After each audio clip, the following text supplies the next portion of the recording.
ఇప్పుడు ప్రస్తుత వర్తమాన పరిస్థితులను బట్టి చూస్తే భారతదేశం అంత సవ్యంగా లేదు. మాకొచ్చే సమాచారాన్ని బట్టి ప్రపంచంలో ఏ మూలన ఏం జరిగినా మాకు సమాచారం ఇచ్చే కొంతమంది పెద్దలు ఉన్నారు, ధర్మగురువులు, పీఠాధిపతులు. నేను 2018వ సంవత్సరంలో ఆల్ ఇండియా సాధు సంత్ పరిషత్ లో మెంబర్గా నన్ను నమోదు చేశారు. భారతదేశంలో ఏ మూలలో ఏమి జరిగినా, అంటే ధర్మపరంగా సామాజికంగా ఏమి జరిగినా మాకు ధర్మ గురువులు మెసేజ్లు ఇస్తారు. ఇదిగో ఇది జరిగింది, దీని మీద మీరు మాట్లాడండి అని చెప్తుంటారు. కాబట్టి ప్రస్తుతం జరుగుతున్నటువంటి పరిస్థితులను దృష్టిలో పెట్టుకొని మీరందరూ కూడా జాగ్రత్తగా జాగరూకతతో ఉండండి. అపరిచితులకు ఆశ్రయం ఇవ్వవలదు. ఎవరైనా అనామకులు, అపరిచితులు అనగా పరిచయం లేని వాళ్ళు ఎవరైనా వస్తే, అనుమానాస్పదనతో ఎవరైనా ఉంటే వాళ్ళకి ఆశ్రయం ఇవ్వద్దు. రెంటు రాకున్నా పర్వాలేదు, ఇల్లు ఊక కూడా ఉండుకో, కానీ గదులు ఊకున్నాయి కానీ రెంటుకి ఇవ్వకండి. అర్థమవుతుందా? వాడు నష్టన బొట్టు పెట్టుకొని చక్కటి వేషధారణతో సాంప్రదాయకంగా ఎవరైనా వచ్చి నిలబడితే ఇవ్వండి. అది కాదని ఎవరు వచ్చి ఇవ్వవలదు. ఆశలో పడి మాయలో పడకండి, ప్రాణాలకే ముప్పుంది.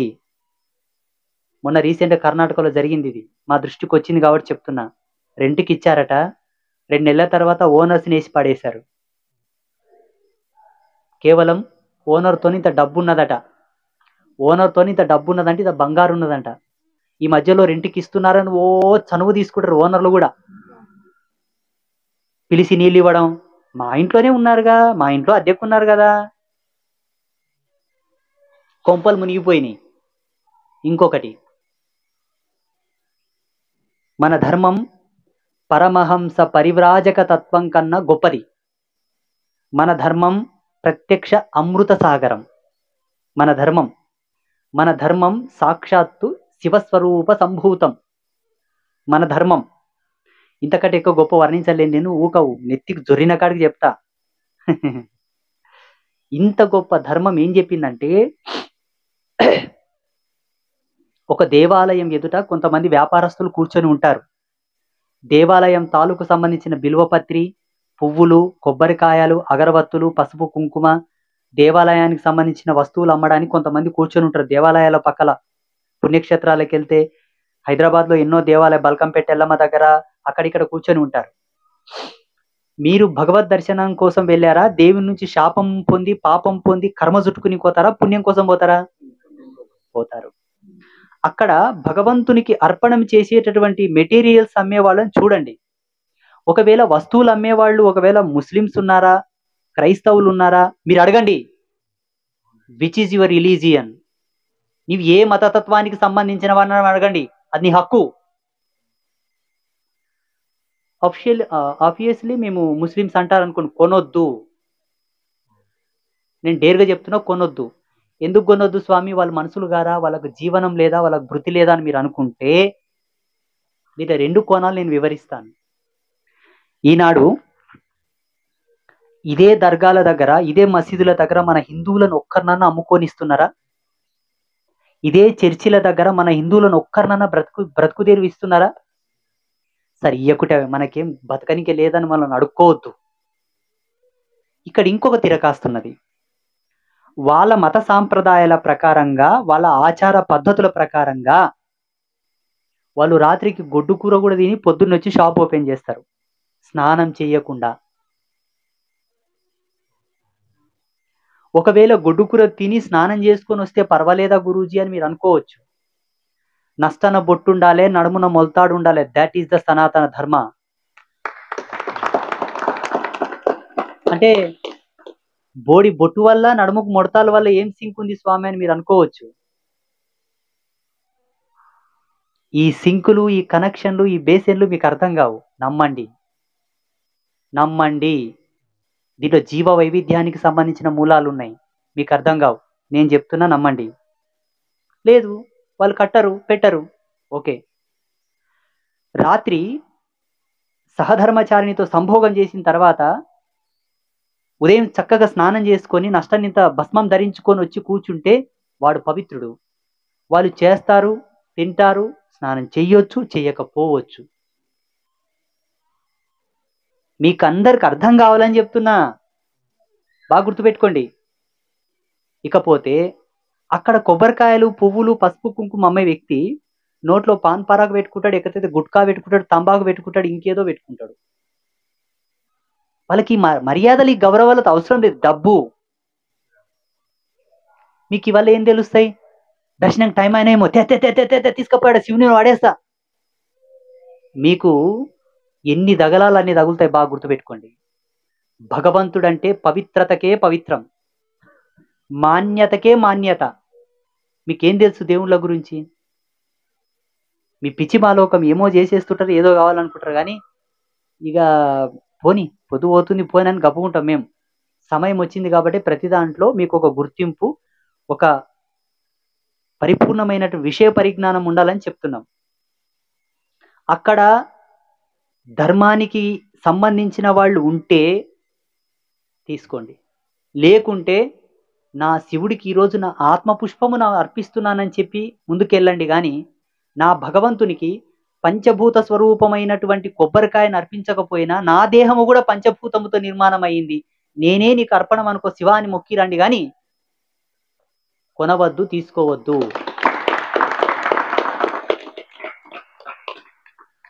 అదే పుష్పాలకు కొబ్బరికాయ కట్టి డబ్బులు ఉండిలో వేయండి. లేదు, అక్కడ పూజలు చేసే అర్చకులు ఉంటారు, ఆచార్యులని. భగవద్ దర్శనం తర్వాత ఆచార్యులను పక్కకు పిలిచి ఆయన చేతికిచ్చి కాలు మొక్కు. ఈనాడు పండిత వర్గాన్ని, ఆచార్య వర్గాన్ని, బ్రాహ్మణ వర్గాన్ని మనం ఎంతగానో ఆదరించాలి, ప్రోత్సహించాలి. అవసరం ఉంది ఇప్పుడు మనకు, అది ఇప్పుడు ఉంది మనకు. ఇవ్వండి, వాళ్ళకి ఇవ్వండి. ఆచార్యుడు సాక్షాత్తు బ్రహ్మస్వరూపుడు, శాస్త్రం చెప్పిన మాట ఇది. మీరు ప్రత్యక్షంగా బ్రహ్మదేవునికి ఇచ్చిన పుణ్యం వస్తుంది మీకు. ఇవ్వండి. విధర్మీయులకు ఇవ్వవలదు. 2 కోణాలు అయిపోయినాయి కదా. 3వ కోణం, ఈనాడు బంగ్లాదేశ్లో జరుగుతున్న హిందువుల మీద జరుగుతున్న మారణకాండకు ప్రతిరూపకంగా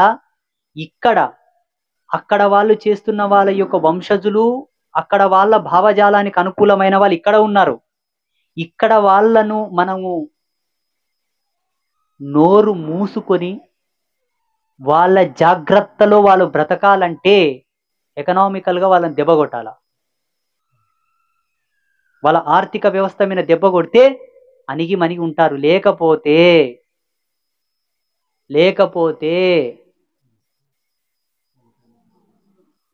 నేను చెప్పాల్సిన అవసరం లేదు. మీ జ్ఞానానికి ఎంత తోస్తే అంత అర్థం చేసుకోండి, మీకే వదిలేస్తున్నా.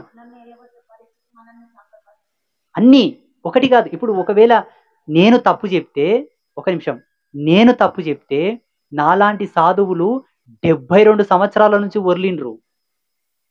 వీడు మతతత్వవాది అని ముద్ర వేసిండ్రు, జైలు వేసిండ్రు. మేము పిచ్చి కుక్కలమయ్యా, వర్లినోళ్ళము. ఇప్పుడు కండ్లెదురు జరుగుతుంది కదా. మీకు నువ్వు కనువిప్పు కలగాలని జరుగుతుందే లేదా? అది దయచేసి నేనేం చెప్తున్నా అంటే, బాజార్లో అమ్మ వినండి, బయట సమాజంలో కూడా ఒక కిరాణం కొట్టుకోయినా, పాల కేంద్రం పోయినా, ఎక్కడ పోయినా, దేవాలయాలకానే కాదు మిగతా ఎక్కడైనా సరే, మన అన్న వాళ్ళని బ్రతికించండి, మన అన్న వాళ్ళని బ్రతికించండి. నా ఆవేదన మీకు అర్థమైందో లేదో? వాళ్ళ మీద నాకు కోపం లేదయ్యా. అయ్యో, వాళ్ళు కొలిసే అల్లా సాక్షి, వాళ్ళు కొలిసేటటువంటి జీసస్ క్రీస్తు సాక్షి. వాళ్ళ మీద నాకు ఏమాత్రం కోపం లేదు, అసూయ లేదు. వాళ్ళు చల్లగా బతుక్కోకో, వాళ్ళు చల్లగా బతుక్కోకో. మా ధర్మంలో ప్రథమ భూమి కదే భూతదయ. భూతదయ అంటే ఏంటి? సమస్త చరాచర జీవకోటి అంతయు సశశామలంగా ఉండాలని సాధువు సంకల్పం చేయాలా. అందులో మీరొకరు. మేము ప్రతిరోజు లోకా సమస్త సుఖినో భవంతు సర్వే జనా సుఖినో భవంతు అని ప్రతిరోజు యజ్ఞశక్తి ముందు సంకల్పం చేస్తాం. అమ్మ ఆచార్యులు చెప్పరా? రోజు చెప్తున్నాడు కదా, నువ్వు వస్తుంటున్నావు ఈ మధ్యలో. మరి ఇంతకంటే గొప్పగా మేమేం చెప్పాలయ్యా? మీరు ప్రతిఘటిస్తున్నారు కాబట్టి మేము తిరగబడుతున్నాం, ఇంతే. మీరు మంచిగా ఉండండి, మేము మంచిగా ఉంటాం. ఇంతవరకు మేము గెలకలేదు, మీరు నేర్పుతున్నారు మాకు గెలకమని, అందుకే గెలుపుతున్నాం. మీరు మంచిగా ఉండండి, ఎవరిని ఇబ్బంది పెట్టొద్దు, ఎవరి జోలికోవద్దు, ఎవరి ఆడపిల్లల ఉసురు పోసుకోవద్దు, ఎవరి గుడి జోలికోవద్దు, ఎవరి బడి జోలికోవద్దు, ఎవరి ఇంటి జోలికోవద్దు. మీ మసీదులు ఉన్నాయి, మీ చర్చీలు ఉన్నాయి, మీ గ్రంథాలు ఉన్నాయి, చదువుకోండి, పూజించుకోండి, బ్రతుకు జీవుడాన్ని బ్రతకండి, కోటీశ్వరులు గండి, కుబేరులు గండి, ప్రపంచ శాసకులు గండి, ధర్మబద్ధంగా. ఒకని కడుపు మీద కాలు జాపి, ఒకని ఉసురు పోసుకొని, ఒకని రక్తంలో దొరికిన దుడ్డుతోటి బతికిన బతుకు బతుకా? అబ్బా, నేనైతే బతకను, సత్య ప్రమాణంగా నేను బ్రతకను. ధర్మశాస్త్రంలో ఒక మాట ఉన్నది, జీవనం యొక్క అస్తిత్వం దెబ్బతిని బ్రతకలేపక కొంగు బరుచుకొని బ్రతికిన స్త్రీ బతుకు బతుకు గాని ఈ బతుకు బతుకు కాదు. నా అనుభవం. చేతనైతే దమ్ముంటే గర్వంగా బతుకు, నీ శక్తి నిరూపించుకొని బతుకు, నీ ఫిజికల్ టాలెంట్తోన బతుకు, నీ కళలు సమాజంలో ఇంప్లిమెంట్ చేస్తూ బతుకు, ఒక ఎక్స్పెరిమెంట్ చెయ్యి, ఒక ఫార్ములా కనిపెట్టు, ఒక గెజిట్ కనిపెట్టు, ఒక పెద్ద సమాజానికి పనికొచ్చి ఒక మిషనరీ కనిపెట్టు, ఒక యంత్రాంగం కనిపెట్టు, ఒక ఫ్యాక్టరీ ఓపెన్ చేయి, దాంట్లో 10 మందికి ఉపాధి ఇవ్వు, నీవు బ్రతుకు, 10 మందికి బ్రతుకు నీవు. ఈనాడు మాన్యనీయ అబ్దుల్ కలాం గారిని ఎంత గొప్పగా ప్రశంసిస్తాం మనం. అబ్దుల్ కలాం గారిని నాసా శాస్త్రవేత్తలే రమ్మన్నారు, నీ ఐడియాలజీ బాగుంది, నీ దార్శనికత బాగున్నది, మీతో చాలా గొప్ప ప్రతిభ ఉన్నది, మీరు వచ్చి మా దాంట్లో పనిచేయండి అన్నారు. వారు వెళ్ళలేదు. నా దేశం నాకి, నా నా ఆలోచన, నా భావజాలం నా దేశానికి పనికి రావాలని ఉన్నారు వాళ్ళు.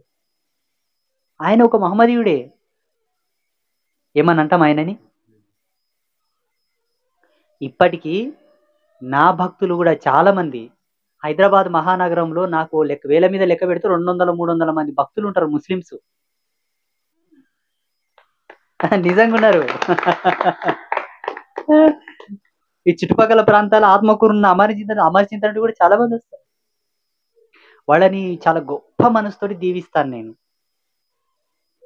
సదా సద్బుద్ధితో సత్ప్రవర్తనతో లోక కళ్యాణ కారకులై వర్ధిల్లుగాక అంటాను నా మనసులో.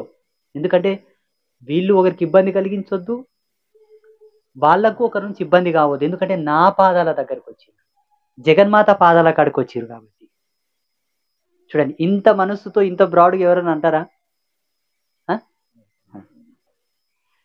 వాళ్ళు బాగుంటే మా యజ్ఞశక్తిలో ఆవిర్భాగం వాళ్ళకి ఇస్తాం, మేము ప్రతిరోజు చేసే తపస్సులో ఆవిర్భాగం వాళ్ళకి ఇస్తాం.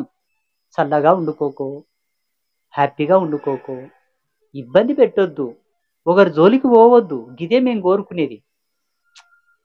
వాళ్ళేమి ఇబ్బంది పెట్టిండ్రు గురుదేవా, వాళ్ళేం నష్టం చేసిండ్రు అని మీరంటే, ఒక చిన్న ప్రశ్న, ప్రపంచవ్యాప్తంగా తవ్వకాలు జరిపితే దేవాలయాలు బయటపడుతున్నాయా, చర్చిలు బయటపడుతున్నాయా, మసీదులు బయటపడుతున్నాయా? ఓకే, పురావస్తు శాఖ వాళ్ళని కనుక మీరు సంప్రదిస్తే వాళ్ళు కొంతమంది మేధావులు చూడండి, నిజాలని ఎందుకో సోషల్ మీడియాకి అప్పచెప్తులేరు. పచ్చి నిజాలు గనక బయట పెడితే ఈ యొక్క గొప్పతనం, మన యొక్క చెప్పనికి పదాలు సరిపోతుండేవయ్యా, కసి. మనం ఎంత పడతామంటే సమాజంలో, ప్రపంచం ముందు అసలు చక్రవర్తిత్వం కన్నా గొప్పదైతుంది మన ధర్మం, అంత గొప్పది. ఎందుకంటే ఆర్కియాలజికల్ డిపార్ట్మెంట్ వాళ్ళకి అన్ని తెలుసు, ఎక్కడ తవ్వకాలు జరిపితే ఏ ఆనవాళ్ళు దొరుకుతున్నాయి అని.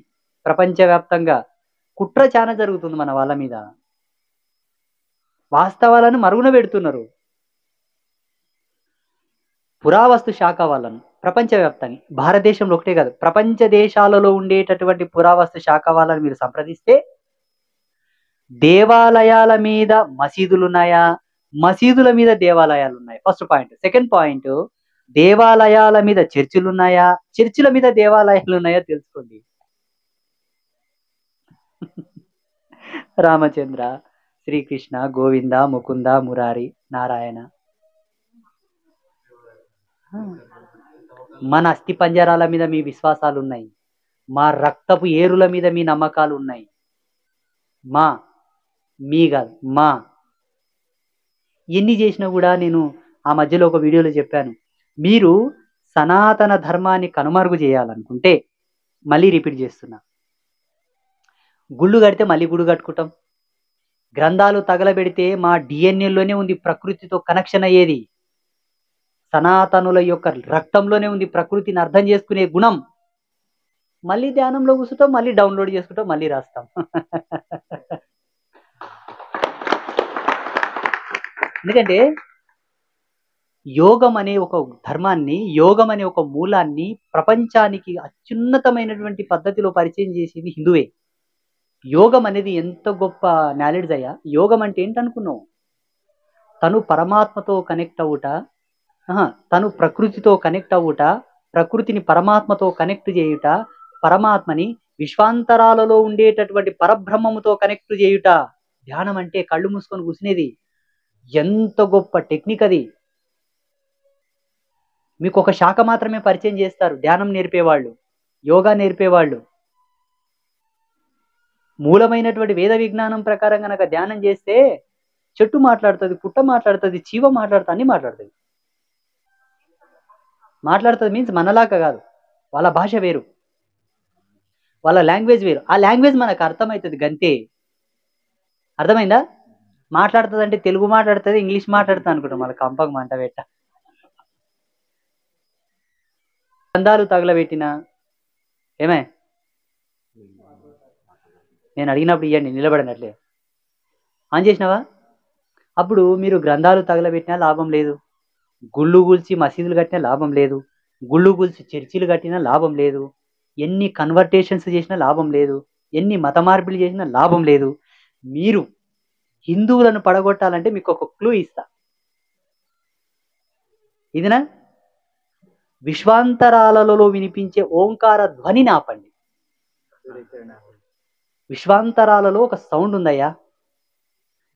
విశ్వం యొక్క ప్రతిధ్వని, ప్రకృతి యొక్క నాదం, జీవ బ్రహ్మైక్య సిద్ధాంతం ప్రకారం ఉండేటటువంటి మూలనాదం, దాన్ని మీరు ఆపండి.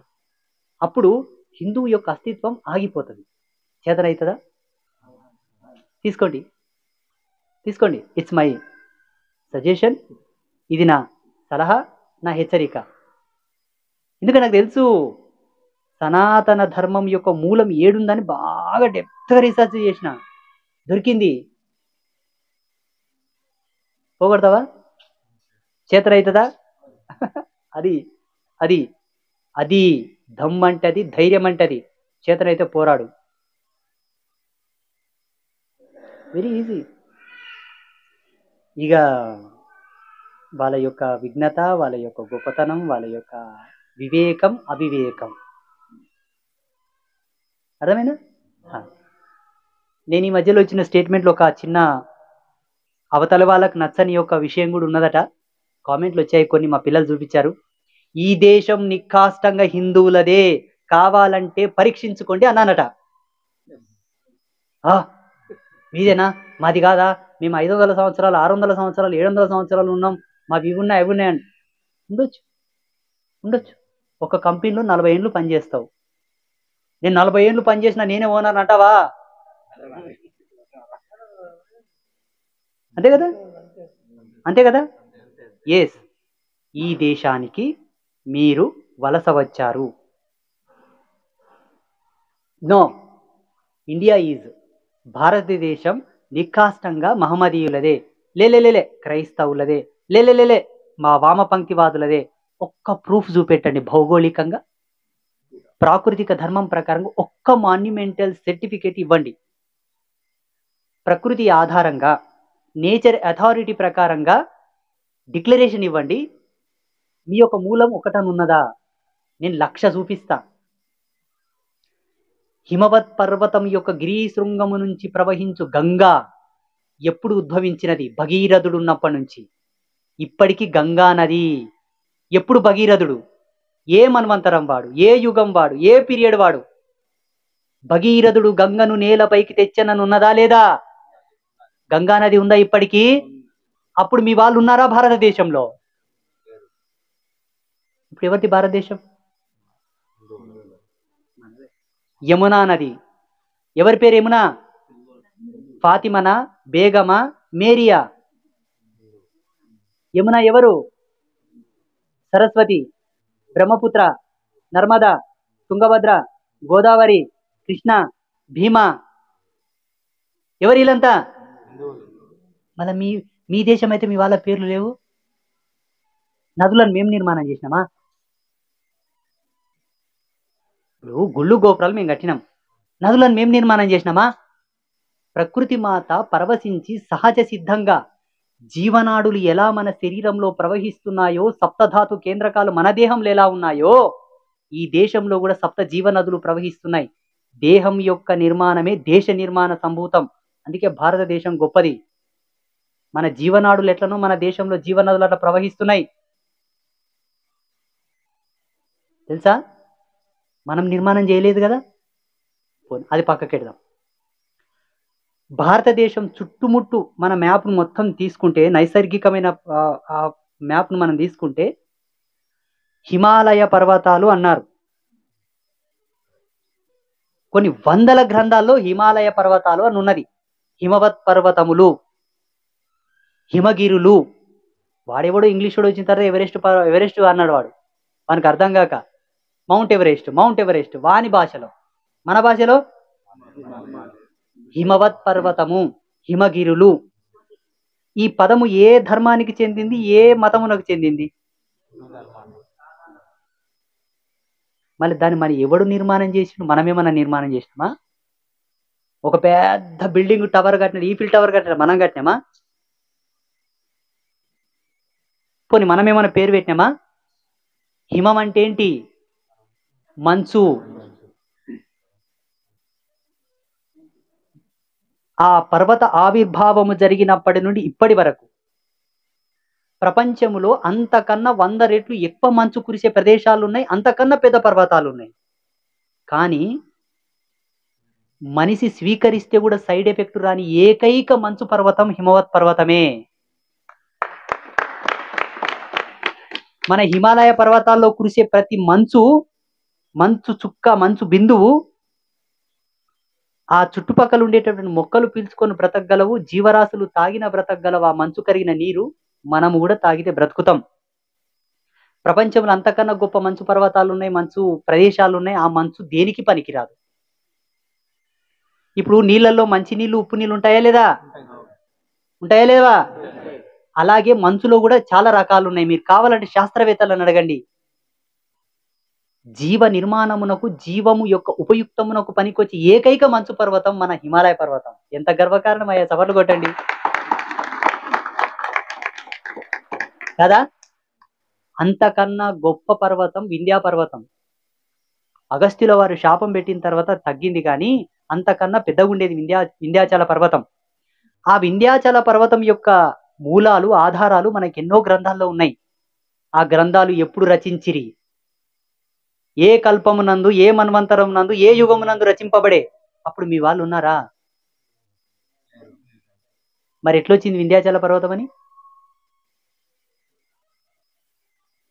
ఇప్పటికీ భారతదేశంలో మనం శబరిమల అంటాం. ఎవరు శబరి? ఎవరి వల్ల పేరు వచ్చింది? శ్రీశైలం అంటాం. ఎవరు శ్రీశైలం?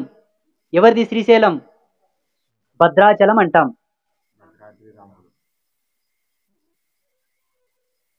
ఇకపోతే దండకారణ్యంలో కూడా, అడవులకు కూడా మన వాళ్ళ పేర్లు చాలా ఉన్నాయి. అంటే మన పెద్దలు, మన సనాతన ధర్మంలో ఉండేటటువంటి మన పూర్వజులు, మన పూర్వీకులు, మన గురువులు, మన దార్శనికులు భావితరాల్లో ఎటువంటి క్రూర, నీచ, నికృష్ట, ఇంకా వేరే పదాలు వాడితే నాకు కోపం వస్తుంది, పుట్టొచ్చు, నా పిల్లల యొక్క అస్తిత్వానికి, నా పిల్లల యొక్క జీవనానికి అడ్డుపడవచ్చు అని ప్రతి పాటు కుచ్చు కుచ్చు కుచ్చు కుచ్చు కుచ్చు కుచ్చు కుచ్చు కుచ్చు కుచ్చు పెట్టిండ్రు మన వాళ్ళు. అది ఈ దేశం వాస్తవంగా, నికాష్టంగా, సత్య ప్రమాణంగా, మీ దేవతల సాక్షిగా, మా దేవతల సాక్షిగా హిందువులదే.